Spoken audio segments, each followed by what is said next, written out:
నమస్కారము. ఈరోజు మనం జీకే బిట్స్‌లో ఆంధ్రప్రదేశ్ ఆర్థిక వ్యవస్థకు సంబంధించిన కొన్ని ముఖ్యమైన ప్రశ్నలు, వాటి సమాధానాలు నేర్చుకుందాం. ఆర్థిక వ్యవస్థ ఎన్ని రకాలు? అవి 3 రకాలు. అవి ప్రాథమిక, ద్వితీయ, తృతీయ రంగములు. ప్రాథమిక రంగము ద్వారా రాష్ట్రానికి 1955-56 సంవత్సరాలలో ఎంత ఆదాయం లభించింది? 64.5%. ఆంధ్రప్రదేశ్ రాష్ట్ర అవతరణ నవంబర్ 1, 1956. ద్వితీయ రంగము ద్వారా రాష్ట్రానికి 1955-56 సంవత్సరాలలో ఎంత శాతం ఆదాయం లభించింది? 9%. వ్యవసాయం, పశుపోషణ, అటవీ సంపద, మత్స్య పరిశ్రమ, గనుల తవ్వకం, క్వారీయింగ్ లాంటివి ఏ రంగానికి సంబంధించినవి? ప్రాథమిక రంగం.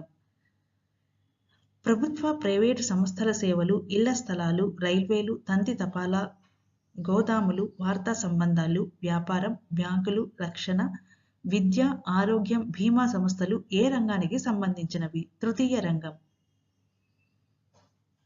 1955-56వ సంవత్సరంలో రాష్ట్ర నికర ఆదాయం ఎంత? 584 కోట్లు. ప్రాథమిక రంగంలోని కార్యకలాపాలలో ప్రముఖమైనది వ్యవసాయం. తృతీయ రంగము ద్వారా రాష్ట్రానికి 1955-56 సంవత్సరాలలో ఎంత శాతం ఆదాయం లభించింది? 26.5%. పారిశ్రామిక ఉత్పత్తి, కట్టడాలు, నిర్మాణాలు, విద్యుత్, గ్యాస్, నీటి సరఫరా ఏ రంగానికి సంబంధించినవి? ద్వితీయ రంగం.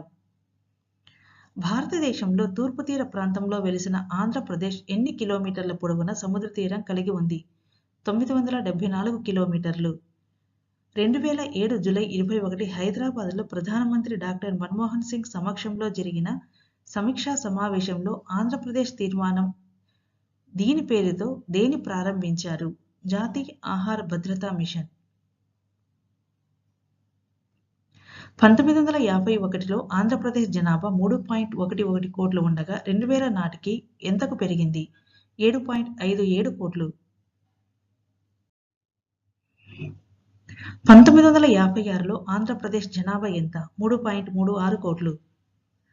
1961 సంవత్సరంలో ఎంత శాతం మంది కార్మికులు వ్యవసాయ రంగంలో ఉన్నారు? 68%. గోదావరి, కృష్ణా, పెన్నా, వంశధార వంటి ముఖ్య నదులతో పాటు ఆంధ్రప్రదేశ్లో ప్రవహిస్తున్న ఇతర చిన్న నదులు ఎన్ని? 36. ఆంధ్రప్రదేశ్ ప్రభుత్వం జలయజ్ఞం అనే కార్యక్రమాన్ని ఏ సంవత్సరంలో ప్రారంభించింది? 2004.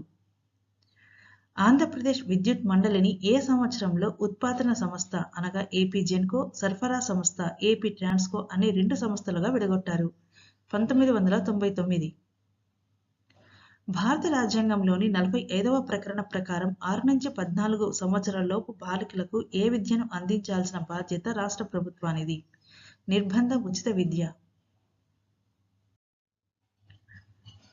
1956లో భారతదేశ తలసరి ఆదాయం ఎంత? 236 రూపాయలు. ఆంధ్రప్రదేశ్లో అత్యంత ఆధునిక అంతర్జాతీయ స్థాయి విమానాశ్రయాన్ని హైదరాబాద్లో ఎక్కడ ఏర్పాటు చేశారు? శంషాబాద్. ఆంధ్రప్రదేశ్లో అందుబాటులో ఉన్న రహదారి సౌకర్యాలను ఎన్ని మార్గాలుగా విభజించవచ్చు? 4. దేశంలో ఓడరేవుల ద్వారా అత్యధిక సరుకు రవాణా చేసే రాష్ట్రాల్లో ఆంధ్రప్రదేశ్ స్థానం ఎంత? 2వ స్థానం. మన రాష్ట్రంలో ఐటీ పరిశ్రమను అభివృద్ధి పరిచేందుకు పట్టణ ప్రాంతాలైన వేటిని గుర్తించారు? విశాఖపట్నం, కాకినాడ, విజయవాడ, కడప, తిరుపతి.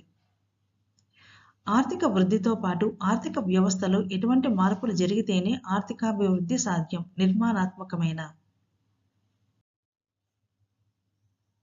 1956లో భారతదేశ తలసరి ఆదాయం ఎంత? 174 రూపాయలు.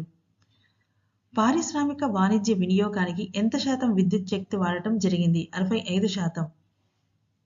1960-70 మధ్య పారిశ్రామిక వృద్ధి చాలా వరకు ఎక్కడ కేంద్రీకృతమైంది? హైదరాబాద్, విశాఖపట్నం. 1955-56 సంవత్సరాలలో ఆంధ్రప్రదేశ్ వ్యవసాయ రంగ నికర సాగు భూమి వైశాల్యం ఎంత? 112.90 లక్షల హెక్టార్లు. భారతదేశానికి అన్నపూర్ణగా దక్షిణాది ధాన్యాగారముగా పేరుగాంచిన రాష్ట్రం ఏది? ఆంధ్రప్రదేశ్. 1955-56లో రాష్ట్రంలో ఉన్న పరిశ్రమలన్నీ ఎటువంటివి? సనాతనమైనవి. ఆంధ్రప్రదేశ్ పరిశ్రమలను ఏ విధంగా వర్గీకరించవచ్చును? భారీ, మధ్య తరహా, చిన్న మరియు లఘు పరిశ్రమలుగా.